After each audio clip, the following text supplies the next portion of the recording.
like you're right sitting next to God out there. It's just so wonderful and so peaceful.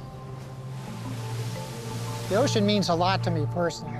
For me, it is the way I refresh my soul and look forward to every day. The ocean is what makes Earth a living planet, a place where we can survive and thrive. Right now we're at the crossroads of protecting the oceans. It may take 1,000 years for some of these systems to recover, but if we don't change our ways right now, we will lose the opportunity forever. It's the first law of its kind to be passed in the United States. So the entire nation, if not the entire world, is watching this process.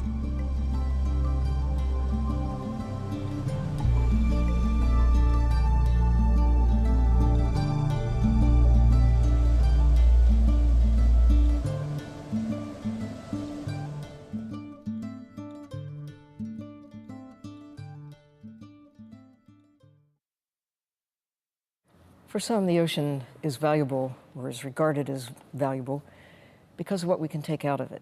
The fish, the minerals, the oil, the gas, whatever is out there. To use the ocean as a big bank account. To others, the ocean is a place to play. Some think of the ocean as a place to get rid of things, to dump in the ocean. Whatever it is that we consider the ocean is good for, it all pales in insignificance next to the single thing that the ocean is most valuable for, and that is just for being itself. It's our life support system.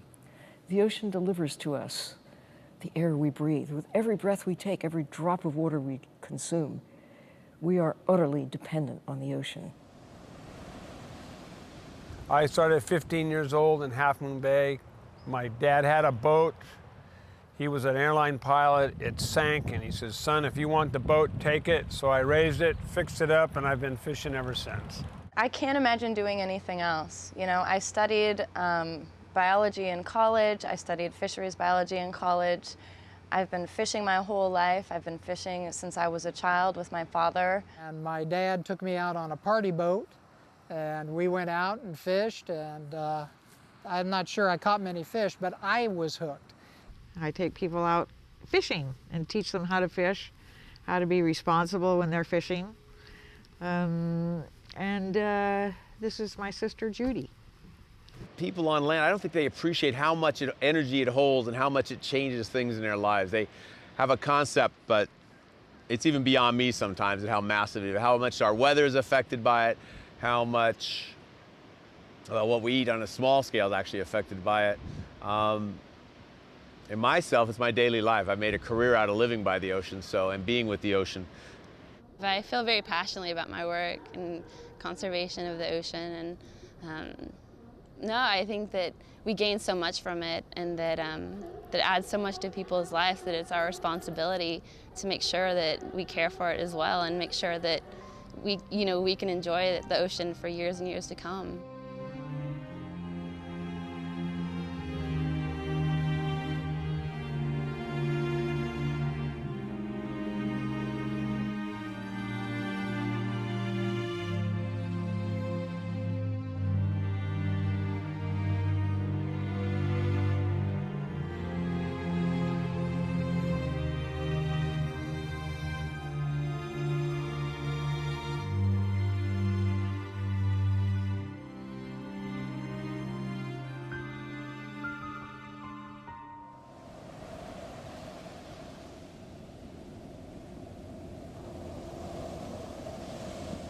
Historically in California and really worldwide, there's been a lot of overfishing and just a lot of pressure, and now we have new pressures like climate change and poor water quality. And so when taken in the cumulative, it's really hard on the habitat and marine species.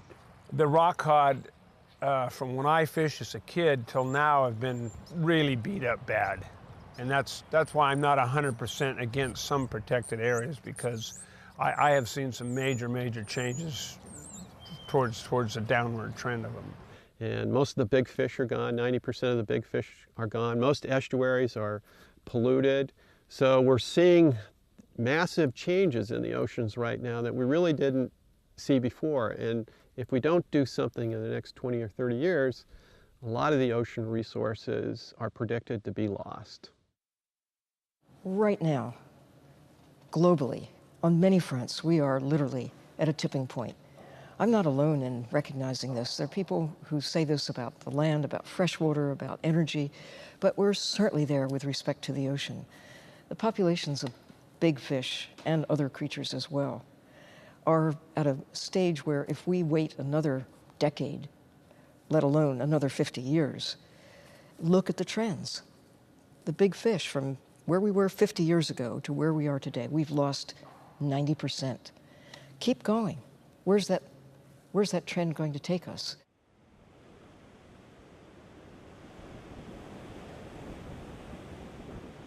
The Marine Life Protection Act was legislation that was passed here in the state of California in 1999 that called for creating an underwater system of marine parks, reserves, and protected areas that would create a network throughout the coastline of California. Critical to the idea of a network is the size of reserves that get established and the spacing of the reserves, how far apart they are. And it was pretty clear from the information available to us about the movement of adult fish and also the movement of larvae in the water column, that reserves had to be of a certain size, a general certain size, and in general had to be such and such distance apart. Rather than make one large marine protected area that encompasses the long distance that these larvae are transported, so that essentially the population in the protected area replenishes itself. Instead, you could make a number of smaller protected areas, place them at distances from one another so that the larvae get from one protected area to the next, and that helps to assure that they'll replenish the populations that we're trying to protect. It's a little bit like having a bank account where you're getting interest. So the bank account is these marine reserves. The interest is this stuff that's going to be able to flow out to the surrounding areas. And if we can get to a system where we're only living off the interest, then we'll have a sustainable fishery for Californians. Point Lobos in the south, in Carmel, is a fantastic example of just how rich and abundant sea life can become when you protect it. You can see fish that are so huge, they feel as wide as the beam of this boat, and it's because it's a marine reserve. That marine protected area has benefited everyone. You'll see the fishing guides, that's where they take their clientele now, is right on the line of where the marine reserve ends. And you'll hear them say, that's where we catch the biggest fish. That's where we take them every time, is right on the line. There's one example in a story that's told from New Zealand where the laboratory manager is out showing off his marine reserve, and somebody remarks, oh gee, how well you've demarcated the line of the boundary of this marine reserve. And he's like, that's not my demarcations, that's the buoys from the lobster pots, because they know the lobsters are really abundant in the reserve and they're fishing as close to the edge of the reserve as they can. So this idea is to take as minimal an impact on our human interaction and create parks that allow us to preserve things so that everyone can enjoy them.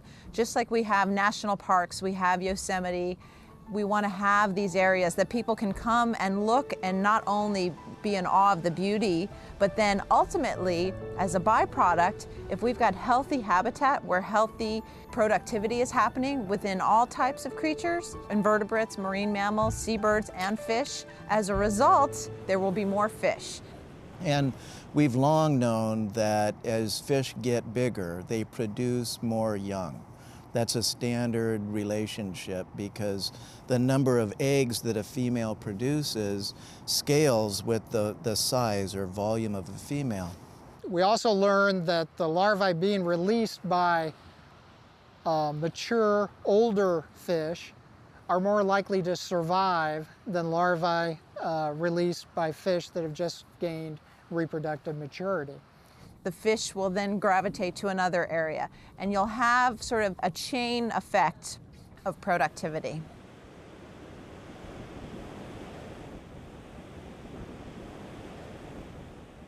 The Marine Life Protection Act is a process where we can set aside special areas of the California coastline for the future, for the long-term benefit of all Californians.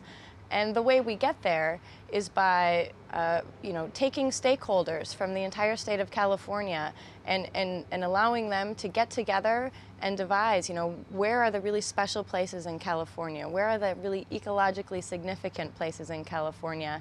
And how can we best set them aside and give them a chance to heal with as minimal impact on short-term local economy as we can. A stakeholder is someone who has a stake in what's happening. So anyone can be a stakeholder. Obviously, if I was a fisherman, I'm a stakeholder because you're talking about the environment where I make my living. If I'm a coastal resident, I'm a stakeholder because I live where areas are going to be preserved or impacted.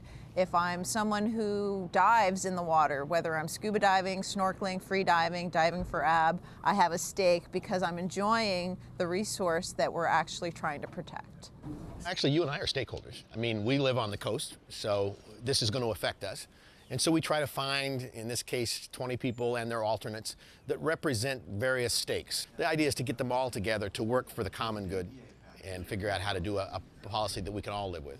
Every individual in this process affected one way or another, a change here, a change there, a border shifting, a requirement being altered. I think every stakeholder can look at this process and see their fingerprints on it.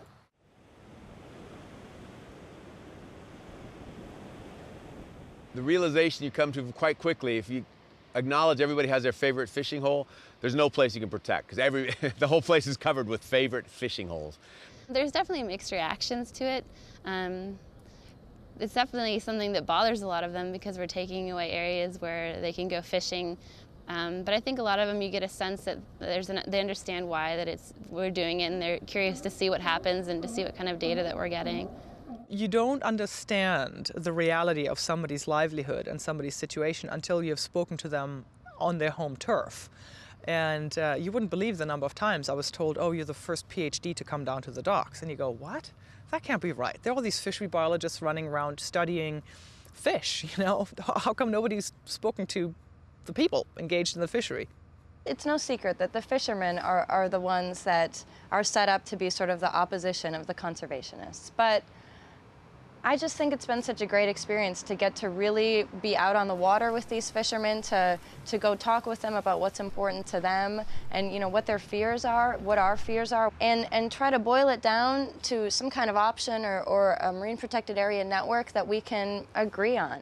We want to keep as much as we can open. I mean, we don't want to go overboard, but it's our livelihood. Once they put that in effect, then we're going to lose a lot of our good areas. We've already enacted a lot of stuff on ourselves that we thought would maintain the fisheries. Now throwing in some closed areas on top of it is, like I say, I'm not 100% against it. It's just, I hope they don't. I hope once they get a few areas, they don't keep trying to expand their range to the point that we're all out of business.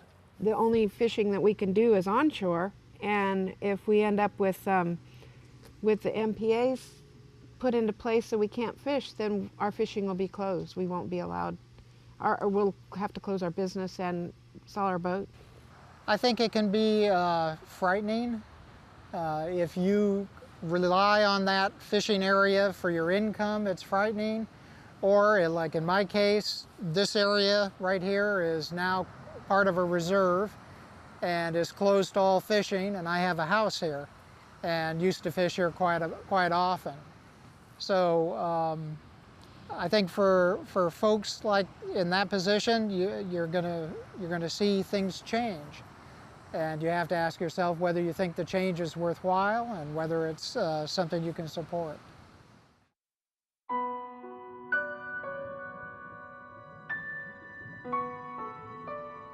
It's great to have a marine protected area for the sake of the fish. It's great to have a marine protected area to go play where the water is clear and everything is in good shape, where all around it's declining. But mostly it's important to have marine protected areas because it protects the viability of the ocean that is vital for humankind. That's why we have to have them. What the state decided to do is divide the coastline, because it is so long and so sort of intimidating, is to divide it into 5 areas, essentially. The first area they started with about 2 years ago was the South Central process, and that was from Point Conception to about Santa Cruz. That process took about 2 years, and they completed it, and those marine protected areas went into effect as of September 2007. Once the process got going, it was a really unique and interesting process. The diversity of groups, from Blue Ribbon Task Force to Scientific Advisory Team to stakeholders, and the actual implementation of this region of the coastline into marine protected areas, the Central Coast region, and now seeing it move north and then eventually the other parts of the state. It's really a phenomenal thing. To be honest, on a worldwide level, it's setting a pace, as California typically does over time, in sort of conservation efforts. My favorite outcome of this process would be to have robust marine protected areas in the water that actually do what they're intended to do, that don't damage people's livelihoods, and that actually can be shown to work effectively. I mean, I think California is in a very unique position to get this sort of process right. If you care at all about what goes on in California, or at least the coast of California, you probably ought to pay at least a little attention and find out what's going on. That's an easy thing to say, but there's a lot of us that are looking for people who will comment and will say something like, well, I know where there's a really interesting seabird colony, or there's, this area is a really important area for this small group of fishermen, or, what are these opportunities? Because if we have this information, then we can take it into account. When this show comes to a town near you, raise your hand and participate. We need everyone's voice to be heard in this process. These resources belong to everybody, and everyone needs to be heard when these designs are developed.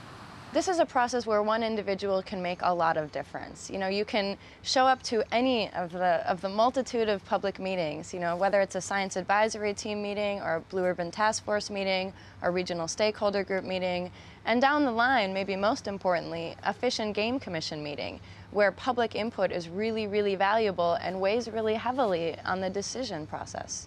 And it really is open. I mean, people come from the public, they scream that they haven't been heard, and then they watch their suggestions implemented into this process.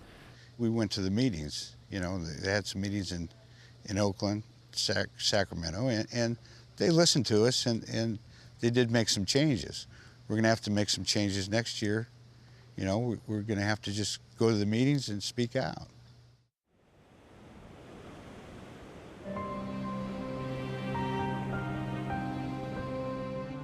In California, we really do have a world-class coastline. It's unique, it's diverse, it's spectacular, and it's like no other. And I just feel so lucky that we have this opportunity to protect it for the future, for everyone today.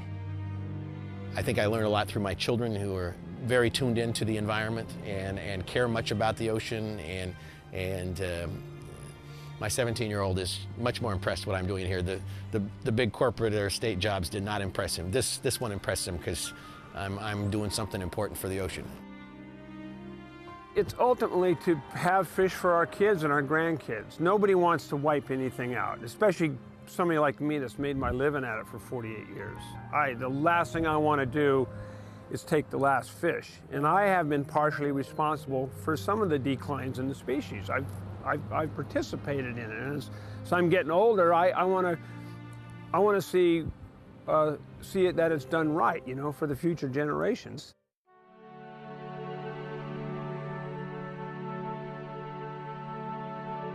When people ask me, as they sometimes do, what can I do to make a difference? If you have a child, take that child to some wild place and look through their eyes. See the future through the eyes of that child. If you don't have a child, borrow one. But look at the world through the eyes of children. And if you're a kid, go grab an adult and take them someplace wild.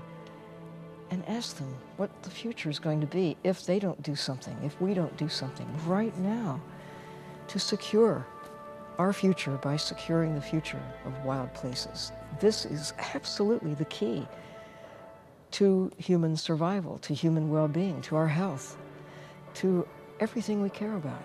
We must take care of the natural world that takes care of us. This is the time. We have a chance.